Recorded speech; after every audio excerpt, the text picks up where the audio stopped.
Again, good morning po sa bawat isa. And we thank the Lord sapagkat narito po tayo ngayon sa ating bahay panambahan. We thank the Lord because of His grace that is with us every day.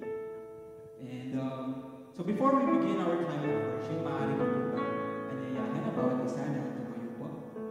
And let's reflect on the Word of God. In 2 Corinthians chapter 12, verse 9, it says, "But he said to me, my grace is sufficient for you, for my power is made perfect in weakness. Therefore I will boast all the more gladly about my weaknesses, so that Christ's power may rest on me." So a little bit of context na po about this verse. Ito rin po yung verse kanina that we have reflected on during the praise and worship devotion.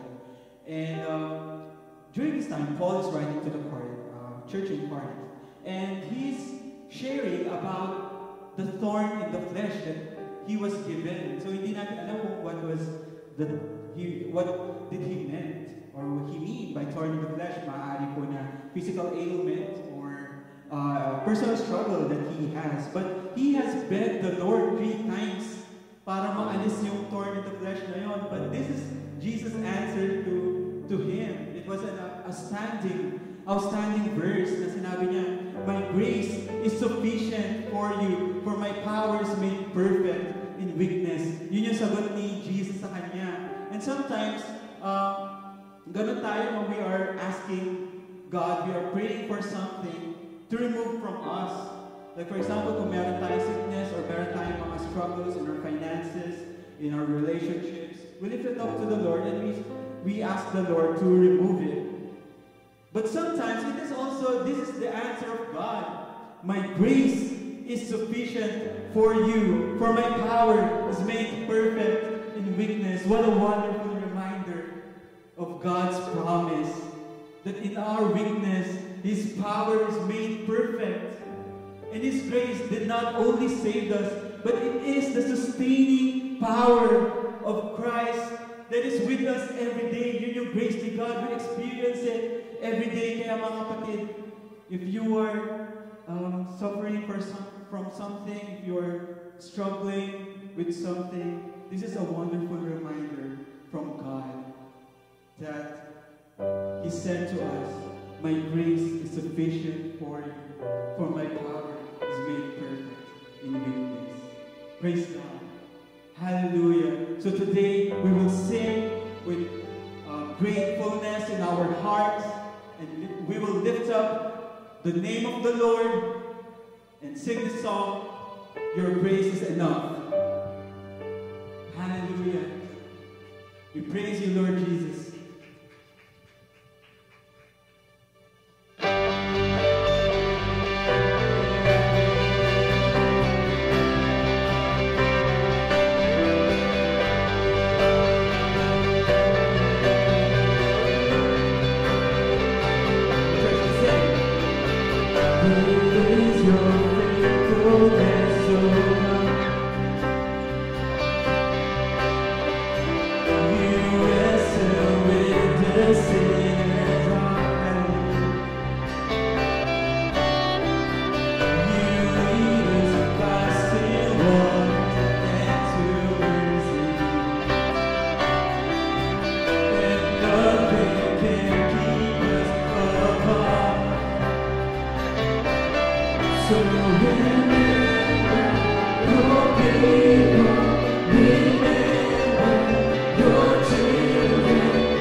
will sing along. Sing the track. So remember your people, remember your children, remember your promise. Oh God, your grace is enough. Your grace is enough. Your grace is enough for me. See that grace. Your grace is enough. Your grace is enough. Your grace is enough for me.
Is enough. Maraming salamat. We thank you for your saving grace that you have given through the Lord Jesus Christ. And it is because you love us so much, Panginoon, that you have given your only Son to die for our sins. And he was risen on a third day, Lord, so that we may have an eternal life with you in heaven.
Your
siya ay bumangon muli.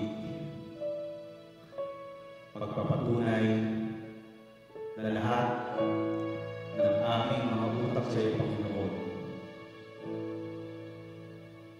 ay bayad, Panginoon.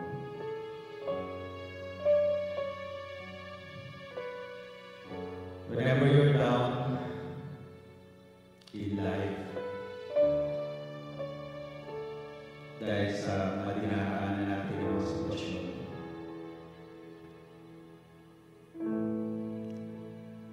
God wants to remind us of the most important blessing that He has given us, and that is the forgiveness of our sins.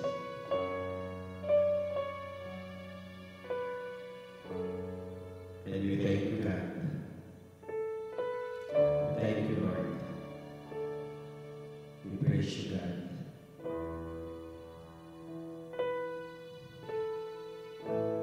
Hallelujah. Habang inaawit natin ang huling kanta ito, meron po ba sa pagharapang ito ngayon ang gustong tumulog sa Panginoon? Maybe you have been struggling for some time now at wala kang kapasalihan.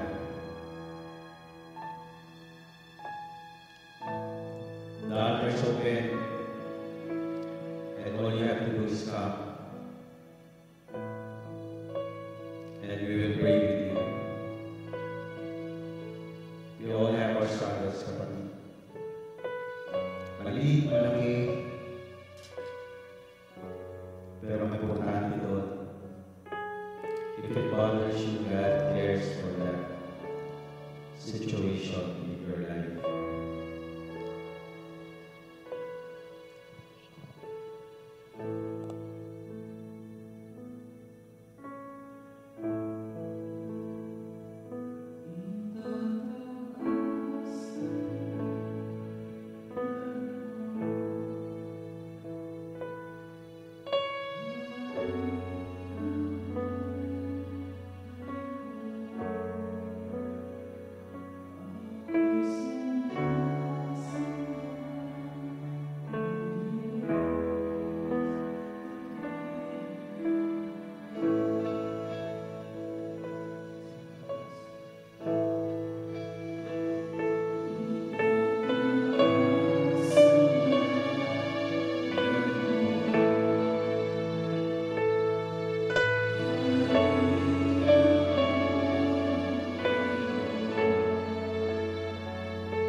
Good morning po sa inyong lahat. Ano po, and last week na ng October, no? Talagang next week, November na. Isang buwan na lang. Pasko na uli, no? And excited na rin tayo mag-celebrate uli ng Christmas. Magkaroon ulit tayo ng Thanksgiving. At salamat sa kabutihan ng Diyos, matatapos ng isang taon and still, by His grace, no, andito pa rin po tayo. Ngayon pong umaga, I would like to continue po dun sa ating pinag-usapan on Genesis chapter 3. No po, and yung title po, dyan, nandito po sa ating Redeemer's Word, yung ating text this morning, at yung title nga po is, Where Are You? And the text would come from Genesis chapter 3, verses 8 to 13. Looking back po muna, bago natin ituloy, ano po yung ating pag-aaral dun sa verses 8 to 13, pinag-usapan natin ng mga 2 weeks ago, in Genesis chapter 3, verses 1 to 7, makita po natin doon, ito yung fall, no, ni Adam and Eve. Ang unang makita po natin doon is that the serpent, Satan, appears in the garden to execute his agenda. Ano yung agenda ni Satan? To deceive and destroy the imago Dei by tempting them to fall into sin. Yan po yung verses 1 to 6. Under po dito sa point number 1 to, meron po rin tayong nakita na sinasabi natin, Satan attempts to confuse Eve by distorting God's command and character. Right? May PowerPoint po ata yun. Baka, i-request ko lang po yun. Yan. Thank you po. And then, wow, Jong, talagang ibang mga taga-ushering ngayon. Sabi ko nga, yung una po is that Satan attempts to confuse Eve by distorting God's command and character. Pangalawa po, Eve, now confused, no, revised the word of God and her understanding of it. And then, after that, nakita natin Satan blasphemes God, His word, and attack God's character to deceive Eve. And then Eve, now deceived by Satan, disobey God's clear commands. Along with Adam, si Adam po, hindi siya na-deceive, di ba? But rather, he willfully nagkasala siya. And then the second point po dun sa verses 1 to 7 is that man falls for Satan's deception, disobey the Lord God, fall into sin. Dito na pumasok yung kasalanan and immediately experiences the consequences of their sin. Spiritual death, guilt, and slavery to sins. Yun pong sabi ng verse 7. And now, moving forward, no, dun sa ating text ngayon, and basahin po natin muna yung ating text from verse 8 to 13, ESV version. At nandiyan po sa Redeemer's Word, sabi po doon, and they heard the sound of the Lord God walking in the garden in the cool of the day, and the man and his wife hid themselves from the presence of the Lord God among the trees of the garden. But the Lord God called the man and said to him, Where are you? Diyan ko po kinuha yung title natin. And he said, I heard the sound of you in the garden, and I was afraid because I was naked, and I hid myself. He said, Who told you that you are naked? Have you eaten of the tree of which I commanded you not to eat? The man said, The woman whom you gave to be with me, she gave me the fruit of the tree, and I ate it. Then the Lord God said to the woman, What is this that you have done? The woman said, The serpent deceived me, and I ate. Please join me po in a short prayer. Panginoon, muli kami nagpapasalamat sa opportunity ito that we could worship you, gather together as brothers and sisters in faith. At ganoon din po sa sandaling ito, we pray that your Spirit would continue to be our teacher. Open our heart, our minds, Lord, to understand your word, to know you more, and to obey you. And Father, in everything na pag-usapan namin ngayong umagang ito, ang prayer ko, Panginoon, is that you alone will be glorified. In Jesus' name we pray. Amen.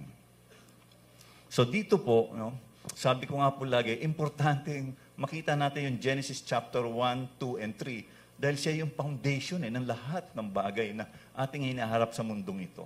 Hindi natin maunawaan bakit ang tao makasalanan, kinukonsider, kung hindi natin makikita itong 3 chapter na to. Hindi natin maunawaan bakit kailangan dumating si Kristo para i-redeem ang tao. Diba? So ito kaya medyo parang nung una ko inisip ko isang discussions lang, no? Pero parang nakita ko ngayon na kailangan natin sigurong mas himay-himayin pa ng konti for us to fully understand ano yung nangyayari dito, especially sa Genesis chapter 3. Isa nga rin po nakwento ko minsan sa mga kasama natin sa church, sabi ko, hindi na ako gagamit ng PowerPoint kasi gusto ko yung mga kasama natin sa church nagbubukas ng Bible. Di ba? Pag sinabi ko yung ganitong book, ganitong chapter, di ba? Kasi minsan nakarely na lang tayo doon sa PowerPoint eh. Kaya minsan hindi natin alam kung yung binabanggit sa atin na book ng Bible, nasa Bible talaga o hindi eh. Akala natin, basta may binanggit na pa yung pastor. Hindi eh. So I want sana na maibalik tayo doon, which is our desire for this coming year, to go back to the root and look at the Bible as one book, not just per verse or per book na separately, but rather as one. At ito po yung isa na gusto kong makita natin pag himay-himayin natin. And in Genesis chapter 3 verses 8 to 13, no? Dito po makikita natin, this is how paano natin masabi na God revealed, no, His gracious and merciful na paano He confronted Adam and Eve graciously and mercifully of their sin. At both Adam and Eve, pinalihis nila yung kanilang kasalanan or deflected their sinfulness instead of immediately acknowledging their sin and repent on it. Ito po yung makikita natin sa ating pag-aaral ngayong umaga to. So sa verse 7 po, last time sabi doon, the eyes of both were opened, and they knew that they were naked, and they sew fig leaves together and made themselves lion's cloth. Immediately, no, makita natin sa storya last time na na-experience kaagad ni Adam and Eve nung kinain nila yung fruit, yung consequences ng kanilang kasalanan. Sabi ko nga kanina, yung spiritual death, guilt, slavery to sin, and shame. Kasi sabi na, they knew that they were naked. Nag-end yung chapter 2 ng verse 25 na sinabi na they were naked and they felt no shame. Pagdating ng chapter 3, ito na ngayon, and they were naked. At nakita nila, kinahihiya nila yun. Now, moving forward, verse 8, ang sabi doon, and they heard the sound of the Lord God walking in the garden in the cool of the day. So dito po makita natin, yung nangyari, nagkasala si Adam and Eve. Hindi natin alam, no? Hindi ko rin alam kung umaga ba yon, tanghali yon. Pero dito, pagdating ng verse 8, after a few time na naramdaman na ni Adam and Eve na nagkasala sila, dumating na tong time na to na walking in the garden, the Lord God walking in the garden in the cool of the day. Sabi po na iba, sa mga commentaries nila, itong cool of the day is something like siguro mga paggabi na or early night. Kaya yung cool of the day, mas iba yung pakiramdam mo, mas malamig siya kaysa nung araw. So ito, isipin natin, parang paggabi na at ang Panginoon ay naglalakad in the garden. Papunta sa kanila. At parang pag tinignan natin ito, yung paglalakad ng Diyos in the garden is not something na nangyari lang dito sa verse 8. But most probably, ito ay nangyayari na before. At nakikita na to ni Adam at ni Eve.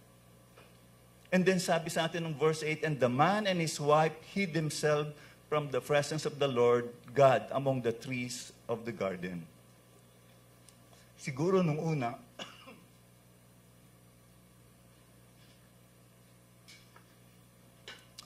po, pag dumarating ang Panginoon, ang Diyos at naglalakad, excited si Adam and Eve para lumapit sa Kanya. Pero ngayon dito, nadidinig nila palapit ang Panginoon, pero anong nangyari? They hid themselves. Nagtago sila. Bakit kaya sila nagtago? At ngayon nagtago sila saan? Among the trees of the garden. Imagine nyo, ang sabi doon, etong mga lahat ng kinreate ni God, di ba, in the garden, lahat ng animals, pati lahat ng creation, and even the trees, are something that they enjoy. At under authority to ni Adam. Pero nung nagkasala sila, ang nangyari, yung creation na yun, the tree, doon na sila nagtatago. So makita natin yung scenario, ang daming nangyari na pagbabago from Genesis chapter 2 to Genesis chapter 3 nung pumasok yung kasalanan.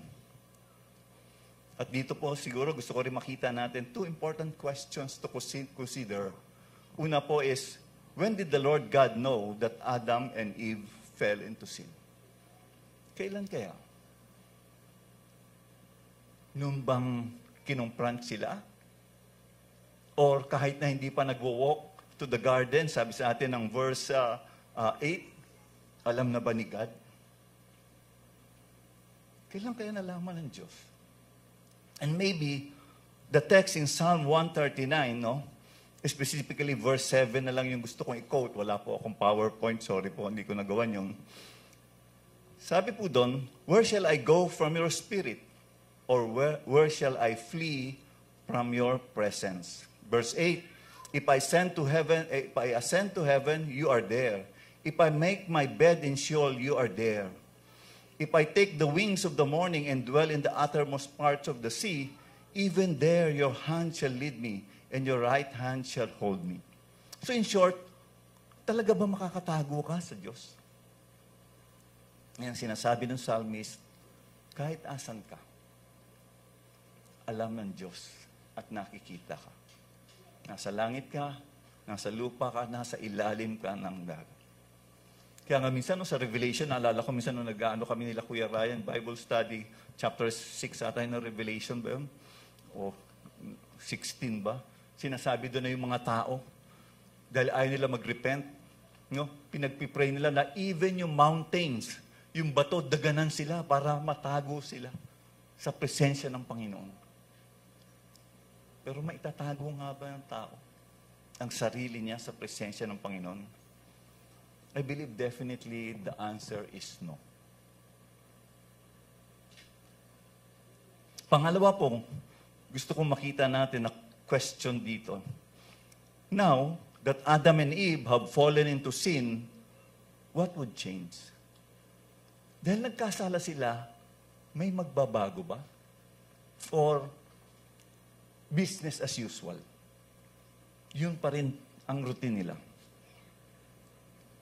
Pero alam natin, sa istoryang ito, ano nangyari? The Lord God's relationship with man before the fall was marked with intimacy and union.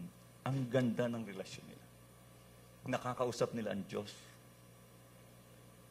Ayan, sabi sa atin nung kanina, God walked in the garden.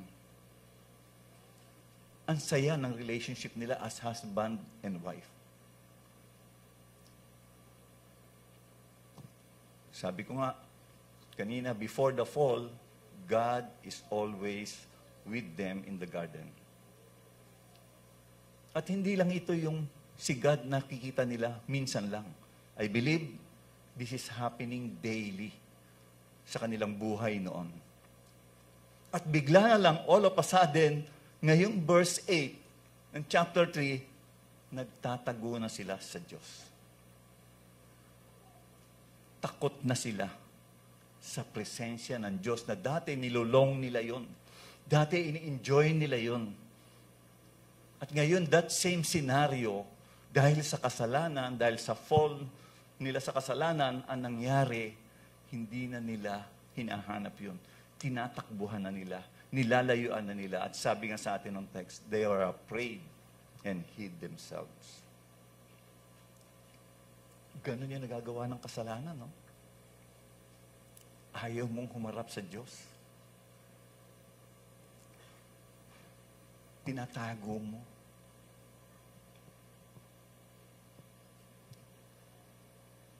Yun yung human nature.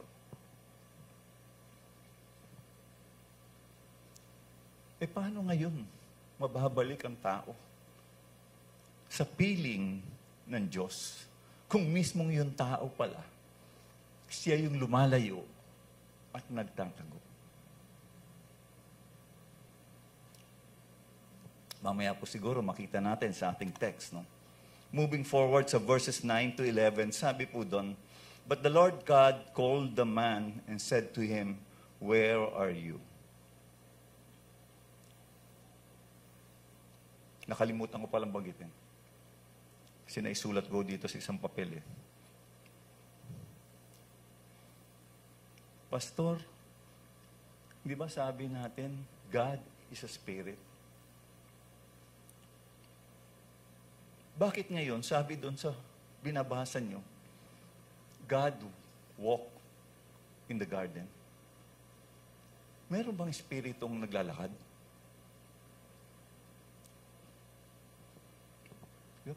Pag pinag-aralan po natin yung Bible, mapapansin natin na many times in the Bible, binabanggit na ang Diyos could have that physical form. Siguro unang-una, very popular is Jesus Christ. We know He's God. Pero naging tao siya. Dito, okay na yun eh. Understandable namin si Jesus kasi nabasa. Pero dito sa Genesis, bago pa lang. Wala pang ganun eh. Well, in the book of Genesis din po, pag pinag-aralan natin siya, makikita din natin na God is a spirit, pero meron siyang physical body and He appeared to what? In chapter 16, He appeared to Hagar in physical form. In chapter 17 and 18, He appeared to Abraham in physical form. In chapter 26, He appeared to Isaac in physical form. In chapter 28, 32, and 35 ng Genesis, He appeared to Jacob in physical form. So doon na lang po muna tayo, huwag na tayong lumayo. In Genesis pa lang, makita natin na merong ganong senaryo si God. Kaya I believe, dito po sa verse 8, nung nakita ni Adam and Eve, si God ay in physical form na naglalakad. Hindi siya spirit. Yes, God is still a spirit. Yan minsan yung mga mystery na ang hirap nating explain, maunawaan ng ating mindset. But we have to, I believe, trust God with all these things. At nakikita naman natin, sinasabi sa atin ng Bible na eto siya. Kaya balik po tayo sa verse 9 to 11. Sabi doon, "But the Lord God called the man and said to him, 'Where are you?' And he said, 'I heard the sound of you in the garden, and I was afraid because I was naked, and I hid myself.' He said, 'Who told you that you were naked? Have you eaten of the tree of which I command you not to eat?'" The question, sabi nga, ito yung kinuha kong title, "Where are you?" Tinatanong ba ni God, asan kayo? Kasi hindi niya alam kung asan sila in the garden. Kasi nagtatago sila. Yun ba yung tanong na where are you? Is God seeking information from them nung tinatanong nilang, where are you? Ano ba yung question na where are you? Ito ba is some question that would reveal to Adam that he is now hiding from the Lord. Na alam ng Diyos kung asan siya. Pero sana makita ni Adam. At that point of time, nung tinatanong ng Diyos na, where are you? Nagtatago ka sa akin. Kasi dati naman, pag dumarating ako, siguro sila pa yung lumalapit ka agad eh. Pero ngayon, eto na ako, nadidinig niyo ako, pero yet, hindi kayo magpakita. So point number 1 na gusto ko makita sa ating text ngayong umagang ito is that the Lord God confronts Adam and Eve sin with mercy and grace in verses 8 to 11. Una pong point na makita natin is that God graciously seek Adam and Eve. Nakita niyo, nagkasala ang tao, nagtago sila. Sino ang lumapit? Ang Diyos. Hinanap sila. Hindi ba gracious yun? Na ikaw na nagkasala, na dapat ikaw ang lumapit. Pero ang Diyos pa, na kung kanino ka nagkasala, siya pa yung nag-unang nag-move. to approach you. Kahit na alam ng Diyos na nagkasala ka sa Kanya. Kahit na alam ng Diyos na hindi mo sinunod yung Kanyang inutos. At dito pa lang sa verses na ito, makikita natin yung katotohanan na mababasa natin along the way in other books in the Bible, that the Lord is steadfast love because it shows how He deals with sinners. He deals with sinners with grace, mercy, and patience. Honestly po, nung una binabasa natin ito, alam natin ito kahit ako Di ba alam natin yung storyang ito Pero hindi ko nakita yung ganong pananaw of who God is and what God is revealing Himself to the people.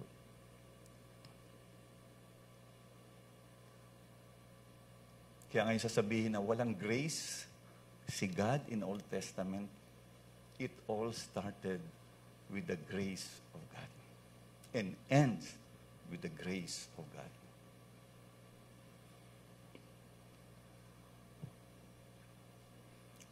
And then sabi po sa atin ng verse, and he said, I heard the sound of you in the garden. Ito yung sagot ni Adam.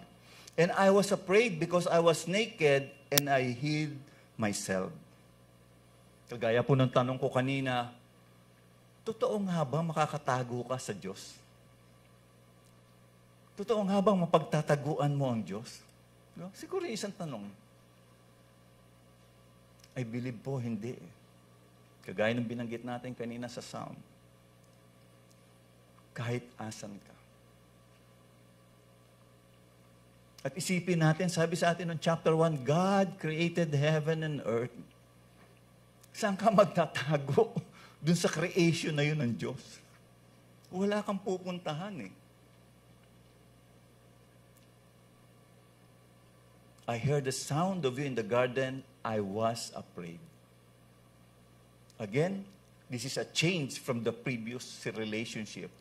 Dati pag nakita nila ang Diyos, lalapit sila. They have a wonderful intimacy, fellowship. Pero ngayon, nadinig nilang padating ang Diyos, natakot sila.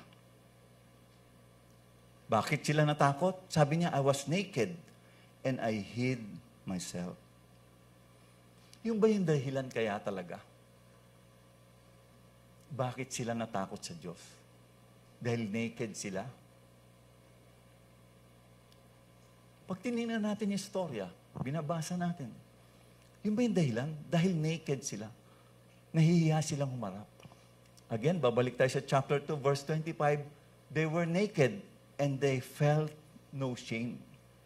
Bakit ngayon sasabihin ni Adam na natatakot ako kasi naked kami? Yun ba yung dahilan? Hindi I believe the main reason kaya siya natatakot harapin ang Diyos ay dahil sa kasalanang ginawa nila. Dahil sa hindi nila sinunod yung utos ng Diyos na huwag niyong kainin the tree of the knowledge of good and evil in the middle of the garden, for you will surely die. Yun yung dahilan. And sin came into their life. Yun yung dahilan. The nakedness is a consequences ng awareness nila ng evil Kasi nung una, walang evil. Sa chapter 2, okay sila nakita nila yung sarili nilang naked. Pero dahil sa kasalanan, na-open yung eyes sila at nakita nilang naked sila at nahihiya na sila ngayon. Nakita niyo rin yung consequences of sin. Una, sabi ko last time, di ba? Sabi ko nga, unang experience nila of evil is themselves. Sarili nila. Kaya doon ang gagaling yung sinasabi natin na tayo rin. Ang namana natin kay Adam and Eve is yung sinful nature. And every human being after them. Sunod pong point na gusto kong makita natin, hindi ba it's a foolishness para magtago ka sa Diyos?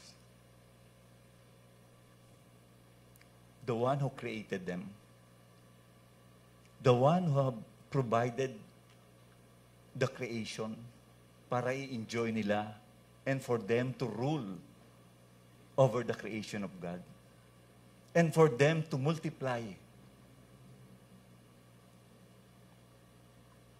Tapos, siya yung pagtataguan mo.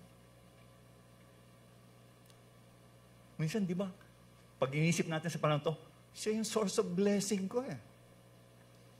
Pero yet, bakit ako magtatago sa Diyos? Dahil sa kasalanan. Hindi ko kayang harapin siya. Many people would not like to listen the Word of God because na-expose yung pagiging makasalanan natin. That's why they would rather be an atheist. That's why they would rather look around for other things to satisfy them.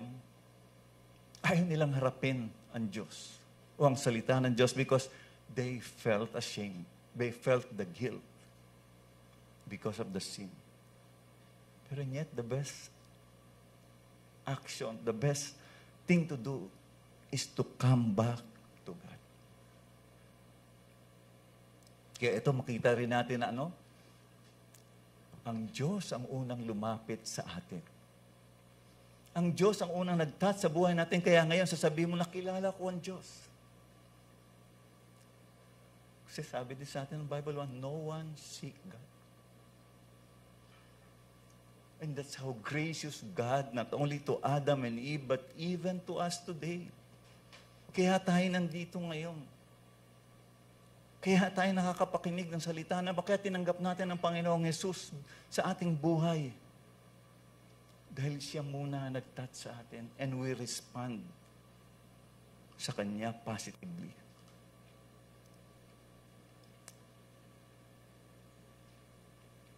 And then God said, dito sa kanilang confrontation na to,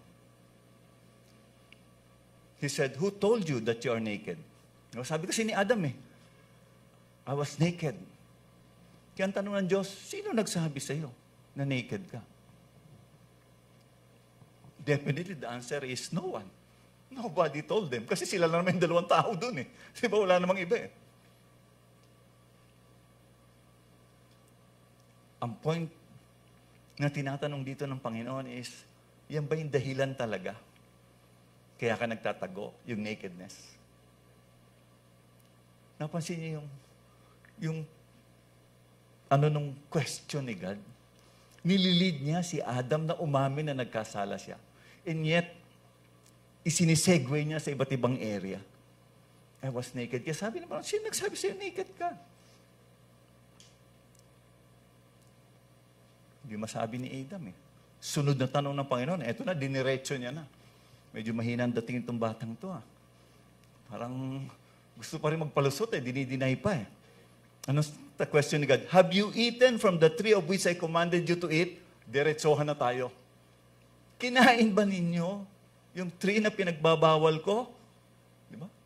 Kasi hindi makapasok Medyo mahina ang pandating ng pag ganun pala nagkakasala kami, hindi maunawaan talaga ang Diyos, Iniisip mo kung anong palusot Kaya dinretso na ng Diyos.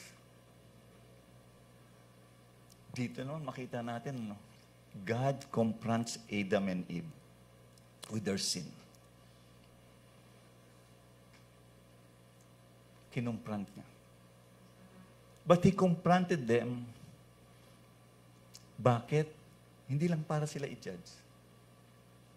God confronted them as sinner to show them His grace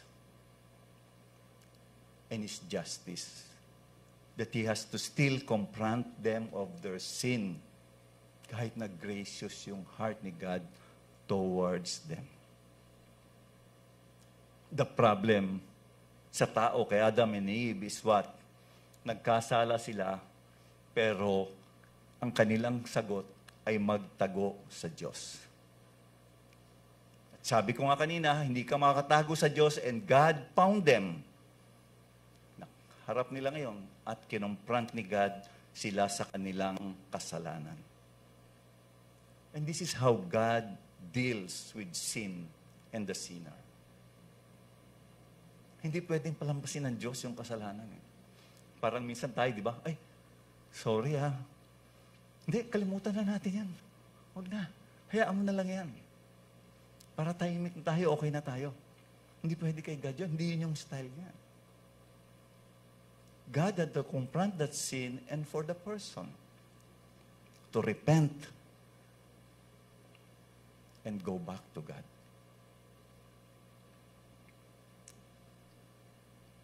Kaya nga tayo, di ba, pag sinasabing tatanggapin mo ba ang Panginoon, you want to be born again, you have to repent of your sins and accept and believe in Jesus Christ as your Lord and Savior. May confrontation ng sin, telling yourself na, Lord, nagkasala ako. Marami akong kasalanan sa iyo. Hindi kita sinusunod despite of everything na pinapakita mo sa akin. Pero Lord, patawarin mo ako. And I trust in the work of Jesus Christ on the cross, His death, resurrection, and ascension. Kaya nga po dito sa storyang ito, nung makita natin, ang unang ebidensya ng kasalanan at ng consequences ng kasalanan ay yung union at intimacy between God and man is gone. Yung ganda nung chapter 2, na wala yun pagdating ng chapter 3. At ang ganda ng Bible. Kasi in Colossians chapter 1 verse 21, ang sabi doon, and you who once was alienated and hostile in mind, doing evil deeds. Again, nire-remind tayo, even in the New Testament.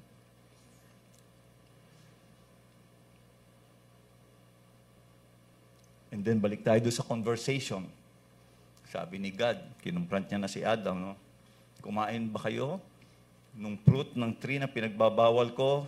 At sumagot si Adam, and I heard the sound of you in the garden, and I was afraid because I was naked, and I hid myself.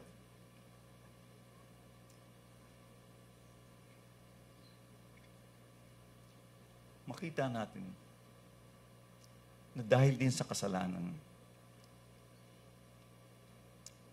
ang tao napalayo sa Diyos. Napalayo sa presensya ng Panginoon. Ang tindi ng epektong yan, no? Kaya ngayon, as we go along in the stories in Bible, nakita natin lagi ang Diyos. Gusto niyang ibalik ang tao. Up to the point na dumating si Jesus Christ. And even today, yung pa rin desire ng God. Hindi lumalayo ang Diyos sa atin. Actually, siya'y lumalapit sa atin. Ang tanong is, tayo ba? Gusto nating mapalapit din sa Panginoon.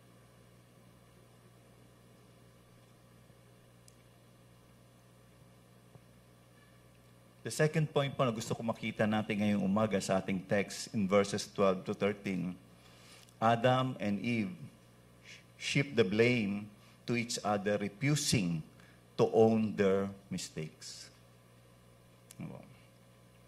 Sabi po ng verses 12 to 13, the man said, the woman whom you gave to be with me, she gave me fruit of the tree, and I ate. Then the Lord God said to the woman, what is this that you have done? The woman said, the serpent deceived me, and I ate. Nung tinatanong na ngayon, ng Diyos, di ba? Si Adam. Kinumpran siya. Kinain mo ba yung tree? Yung bunga ng puno. Anong sinabi niya? Di ba? Pag mga bata, pag tinatanong mo, oh, who broke this glass? Not me, Mama. Pero nakita mo naman siya nakaglalaro na kabasag eh. Ganito rin dito, walang originality yung mga batang yon. Galing pa sa Genesis yung style na yon, luma na yon, old school na. Anong sabi ni Adam? The woman whom you gave to be with me, she gave me fruit of the tree, and I ate. Adam, nagkasala ka? Hindi. Yung misis ko. Binigyan niya ako eh. Kaya ako kinain eh. Aba, di ba naalala natin, sino ang kinumand ni God to not eat the tree in the middle of the garden? Kay Adam ang sinabi yun eh. Pero ngayon, nung kinukumpran siya sa kanyang pagkakamali at kasalanan na willfully niyang ginawa, sinisisi niya yung babae. Ganon din tayo today, di ba? Mag-asawa pag naway, kung hindi mo kasi ako sinigawan. Kung maaga ka lang umuwi, hindi natin inamin na, nagalit ako. Walang ganun eh. Walang nagsusorry minsan eh. Nakita mo minsan sa mall, nabunggo ka. Tapos yung nakabunggo siya, mas galit pa sa tingin sa'yo. Hindi sabi mo lang sorry. Parang ang bigat ng word na sorry para sa atin ngayong panahon na to. Ang bigat para sa ating umamin ng pagkakamali o kasalanan. Bakit? Dahil sa sinful nature ng ating puso. Walang gustong umamin. At ito yung words na sabi ng isang commentary sa nabasa ko. These are the words of a man who is spiritually dead. To blame others. Remember, sino ba itong babaeng ito? In Genesis chapter 2, sabi doon, and the rib that the Lord God had taken from the man he had made into a woman and brought her to the man. Then the man said, si Adam, sabi niya, this is at last is bone of my bones and flesh of my flesh. She shall be called woman because she was taken out of man. Aba ngayon, ang dating. Yung babae, Lord, na binigay mo sa akin. Si God na ang sinisisi mo. Di ba? In short, gano'n yung dating ng sagot niya eh. Yung babae, binigay mo sa akin. At hindi rin ako may kasalanan. Yung babae din, pinakain ako eh. So, ang sinisisi niya, ang Diyos at yung babae. Pero siya, wala ako eh. Biktima ako dito, pastor. Biktima ako. Wala akong pagkakamali, biktima ako.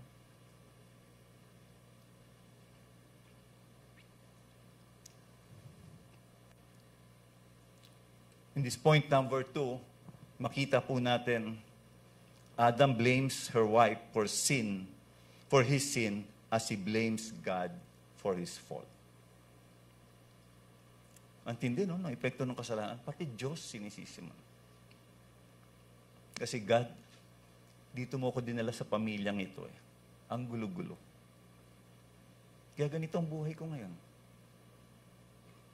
Kasi God, binuhay mo ako sa pamilyang mahirap, kaya hindi ako nakapag-aral. Biniblame natin ang Diyos. Biniblame natin minsan ang ating mga magulang kasi hindi nagsumikap yung magulang ko kaya hindi ako napaaral. Pero hindi natin nakita yung pagkakamali natin at pagkukulang natin. Sabi ko kanina, yung unang evidence ng fall is yung relasyon ng Diyos at ng tao, yung intimacy na wala. Dito naman po makikita natin yung pangalawang evidence ng fall is that the perfect intimacy and union between husband and wife is permanently changed. Nagbago na. Kaya nga ho, kung gusto nyo maging maayos ang marriage natin, di ba? Matendo kayo ng couples every first and third balubert. Hindi pa may advertisement to. Pangatlo pong evidence ng fall at yung consequences ng kasalanan is that man will never admit his sinfulness. As displayed by both Adam and Eve dito sa ating storya. Instead, he deflects his sinfulness and blames God and everyone and everything else except himself. Yan ang epekto ng kasalanan.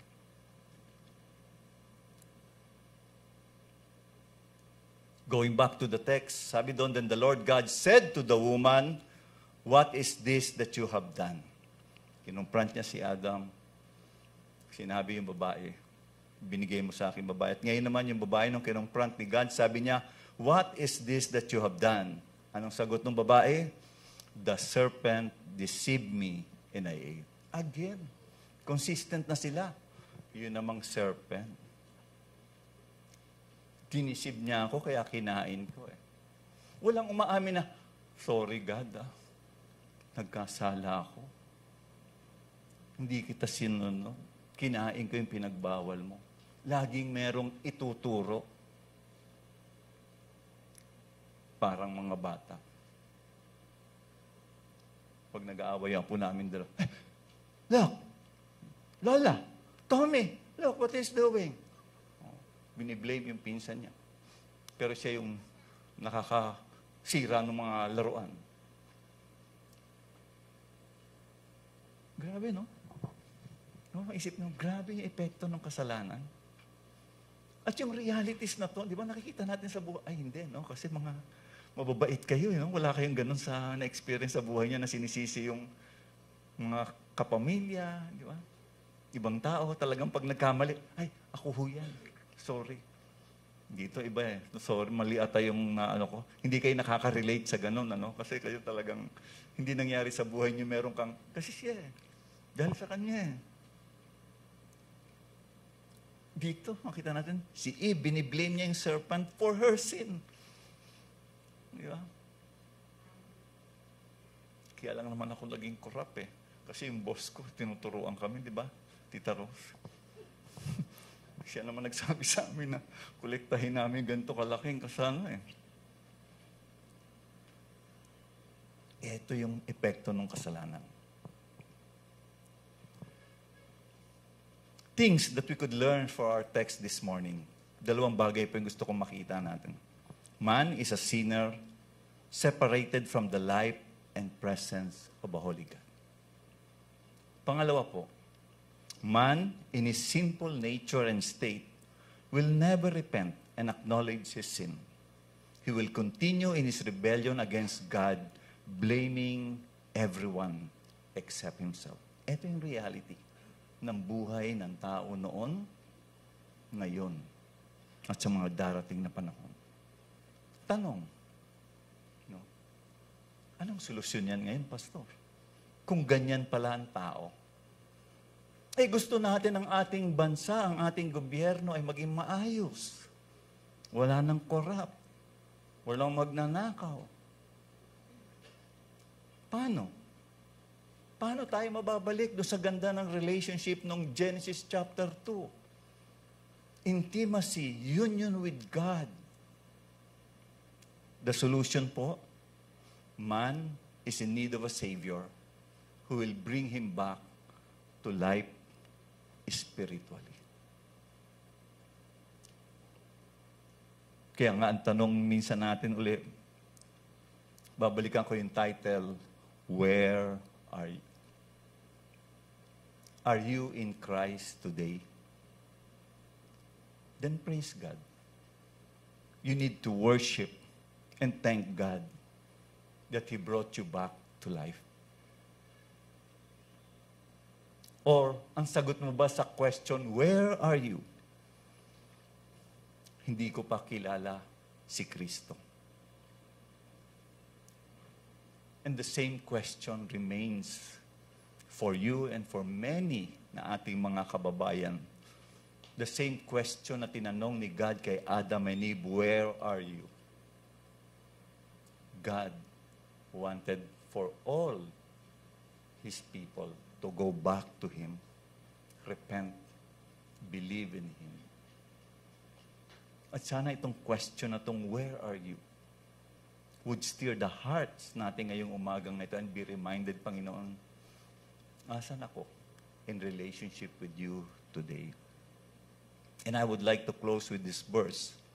In Colossians 1, verse 13 to 14, He has delivered us from the domain of darkness and transferred us to the kingdom of His beloved Son, in whom we have redemption, the forgiveness of our sin. Let's all pray. Panginoon, salamat pumuli sa reminder ng iyong salita.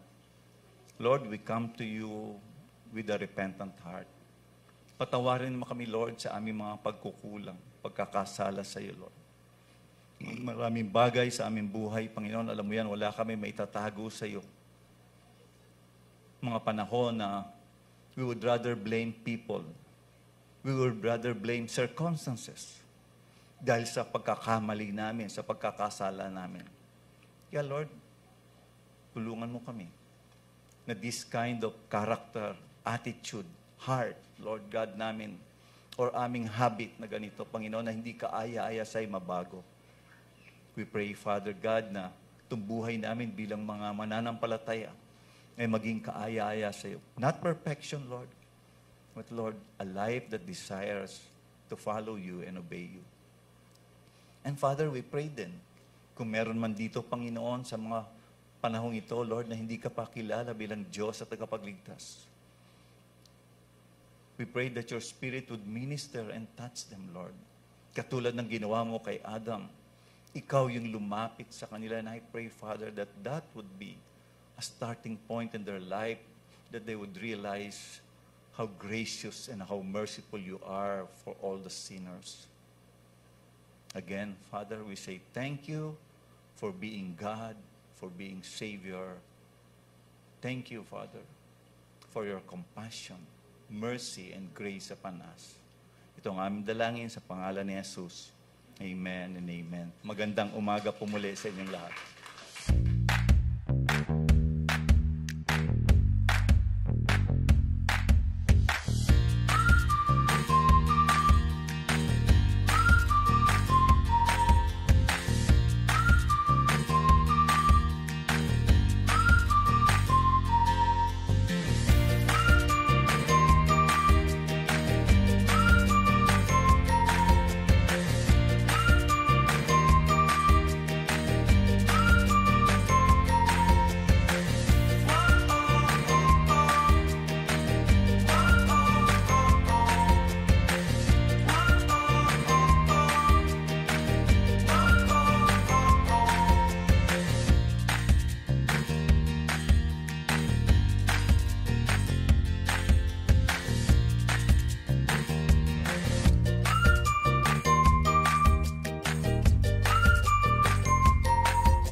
Tulad nga po ng sinabi ni Pastor, pati kami nagtuturoan kung sino ang tatay ko dito. So, meron po ba tayong first-timer?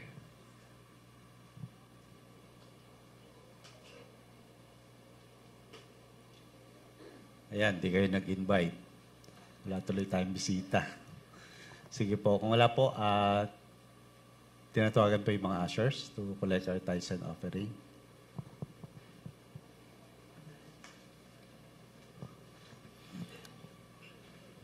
Ama naming Diyos, marami pong salamat sa kabutihan mo, sa mga nagbigay ng kanilang ikapu at kaloob.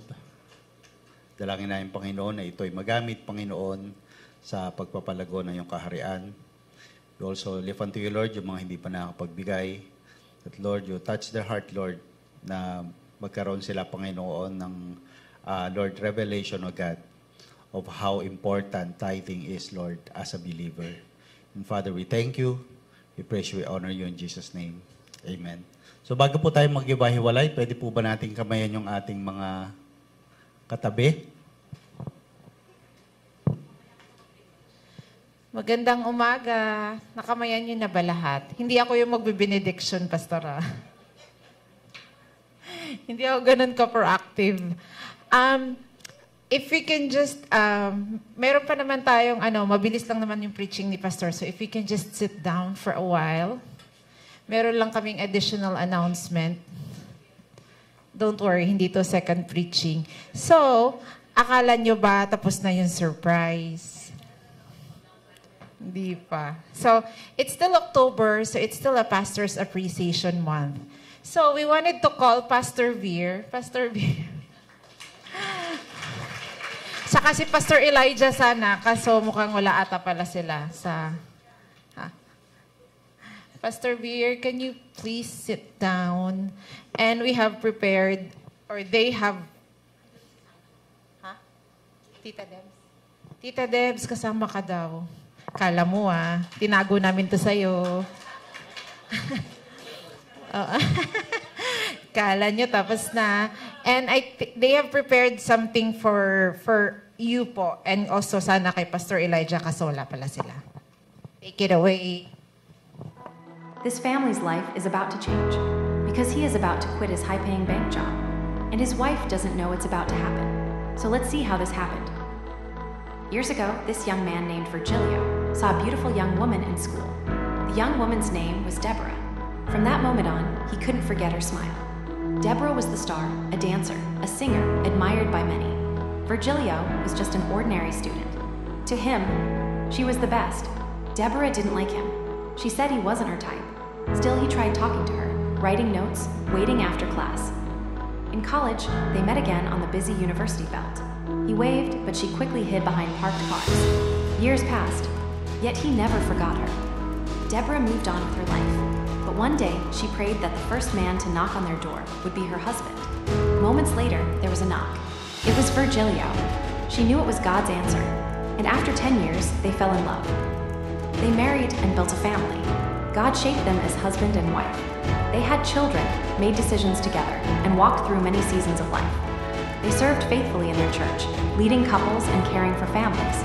In 2003, God led them in joining Great Redeemer Christian Fellowship, where he became associate pastor. One Wednesday evening during prayer, tears filled his eyes. He stood and declared he would serve the Lord full-time. Deborah was shocked and worried for their young family. She cried, and many tears were shed that night. He left his high-paying job while their eldest was still in college. Yet God provided. Support came from people they didn't even know, and a benefactor paid for their children's tuition. Again and again, God showed his blessing. Truly, his ways are perfect. When the first head pastor stepped down, God opened the door for him to leave. Though he felt unprepared, he trusted God's call and followed with faith. Today, their family continues to grow by God's grace. His faithfulness is seen in their marriage, their children, and their grandchildren. Pastor Ver, your life is a testimony of God's faithfulness and his perfect plan, always pointing us to Christ.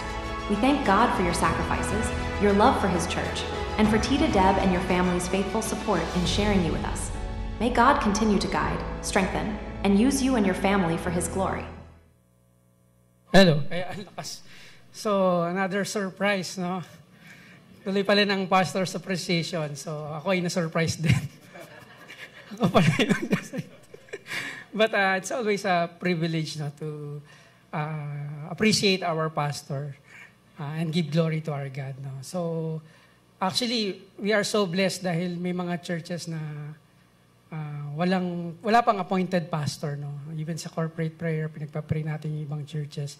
But we have been so blessed by the Lord na day one pa lang until today, no? We have provided yung pastor na mag-guide sa atin. And we are so blessed to have Pastor Veer and of course Sister Deb and their family na to commit their lives, no, to serve the Lord and to care for His flock, no? Tayo yon. And damang-dama po natin yung pag-ibig ng Panginoon sa atin through the life of Pastor Veer and Sister Deb, no? Talagang, I've been a witness, no? I've been with the board for 17 years. And I've been a witness. Kaya, next year. But I've seen how the Lord molded si Pastor Veer, no? At yung talagang pagkilos sa buhay ni Lord sa buhay nila Pastor Veer, no? Talagang yung kanilang struggles, yung kanilang how he've grown, no, to serve us, no. Kaya we are so thankful to the Lord and to, of course, to Pastor Veer and Sister Deb for their commitment sa GRCF, no. Talagang lalo na sa mga taong natulungan nila, no, as our pastor, lalo na sa mga unholy hours, no, like may mga calls pastor na receive, di ba?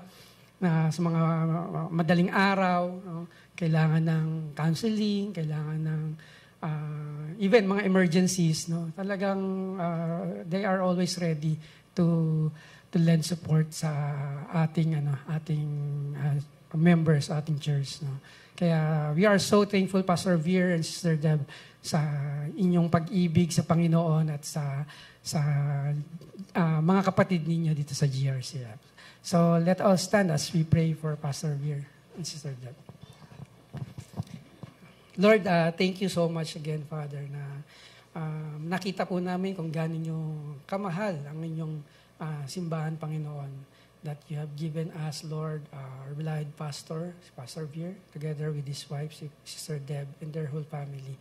Salamat, Lord, na sa kabutihan nyo sa buhay nila, Panginoon, nakita namin, Panginoon, kung gaano kayo ka-faithful, hindi lamang sa buhay nila, kundi sa amin din po, sa bawat isa sa amin na inyo pong inaalagaan. We pray, Lord, na you continue to anoint si Pastor Veer, Lord, continue to use him, Lord, as your mouthpiece to share your truth, Panginoon. Salamat, Panginoon, na kayo ang patuloy nagbibless sa kanila ng magandang kalusugan, Panginoon, and we continue to lift them to you, Father.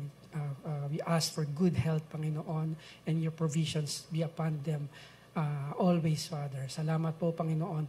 And as they continue to serve you in this church, in this ministry, we ask, Father, na kami po, na inyo pong mga anak ay patuloy pong ipag-pray sila na to protect them, Panginoon, from the works of the enemy, Panginoon. Kayo po ang patuloy na mag-preserve sa kanila, Panginoon. Salamat, Lord, na our pastor, as you have said in your word, na ang leaders namin should be above reproach, should be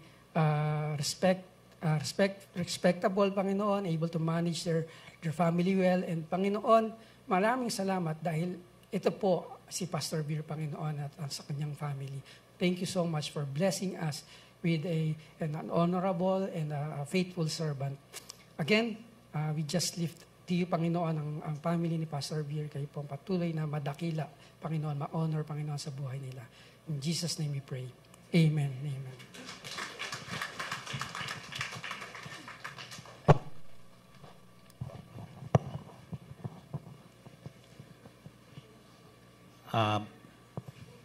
Tapos na.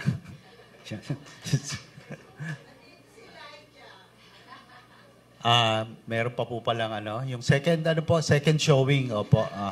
First showing pa lang yung kanina eh. Maupo muna po ulit, opo. Paki-distribute na yung popcorn, saka yung soft drinks. This beautiful woman feels uncertain because her husband has made a decision that could change their life forever. But before that, let's go back to where it all began. At the University of Cebu, a young man named Elijah was studying accounting. He was diligent, studious, and hardworking. Later, a young woman named Tess also studied accounting at the University of Cebu. They weren't in the same year, but they knew each other casually. Sometimes, Elijah would help Tess with schoolwork. In 2006, the young Elijah graduated and became a certified public accountant. He moved to Manila, and life went on. In 2010, he walked into Great Redeemer Christian Fellowship. His dad was a pastor back in Cebu, so serving just came naturally to him. He joined the YR ministry, led discipleship groups, and later became one of the church leaders. Around this time, young Tess finished her accounting degree and became a certified public accountant. She moved to Manila for work, not knowing God had already prepared so much ahead of her. Old friends Elijah and Tess reconnected in Makati. In 2010, Elijah invited her to YR Fellowship at GRCF, and her curiosity to know God grew from there. Elijah eagerly shared God's word with Tess, and soon their friendship blossomed into love, but the Bible studies and the discipleships didn't stop there. They served their community through outreach programs, sharing food, helping locals, and joining medical missions.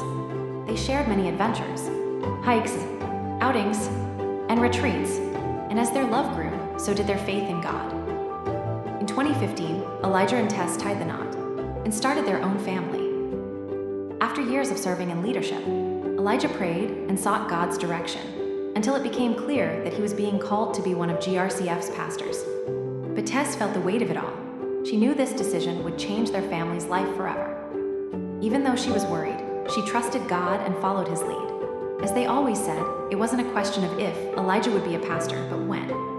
Today, we thank God for how he guided Pastor Elijah and Sis Tess even before they knew about GRCF. God planned their paths long ago, leading them here to serve him together. We thank God for their family, for the way he called Pastor Elijah to serve as GRCF's associate pastor, and for giving Sis Tess the faith to trust his leading. Pastor Elijah, your life shows what it means to follow God with courage and faith. Thank you for serving with a humble heart and guiding us to know Him more. May God continue to bless you and Sis Tess as you serve and honor Him together with your family. So yun po, no? Personally, no, I'm blessed with the life of Pastor Elijah. So nakita natin how God used him, no? So doon po, no? Doon po sa dalawa nating pastor, isa lang po ang masasabi ko, no? You cannot lose, no? When you serve God. When you give your best to God, God will give His best. Hindi yung leftover energy, but your best. Tayo pong lahat ay tumayo. Let's extend our hand po kay Pastor Elijah. Heavenly Father, we thank you for this wonderful occasion. Maraming po salamat sa buhay ni Pastor Elijah, ni Sister Tess, at ang kanilang mga anak, maging yung kanilang buong pamilya. We thank you, God, for giving us, Lord, a man who is after your own heart. Maraming po salamat, Panginoon. I pray for wisdom and vision be upon him, Lord, na magkatulungan sila, Panginoon, ni Pastor Weir, on how to lead this church, Lord, to a new heights. Maraming po salamat, Lord, in Jesus' name. Amen. May the Lord bless you and keep you. The Lord make His face shine upon you and be gracious to you. The Lord lift up His countenance and give you His shalom peace. Yun po.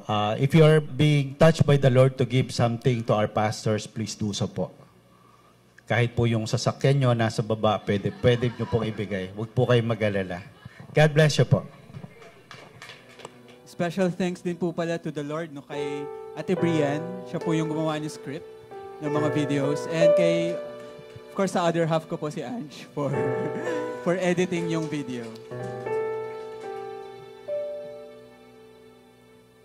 Okay, let's again worship our God through singing praises to Him.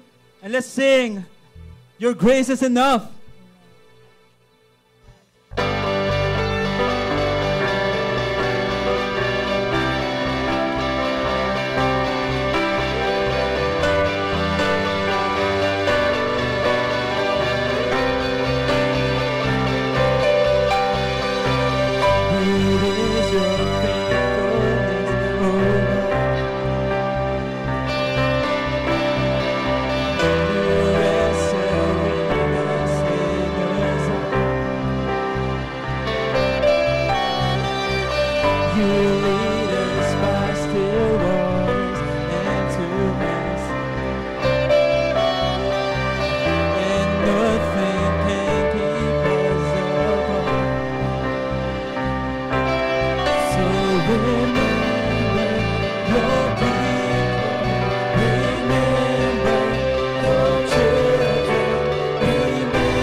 So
is enough.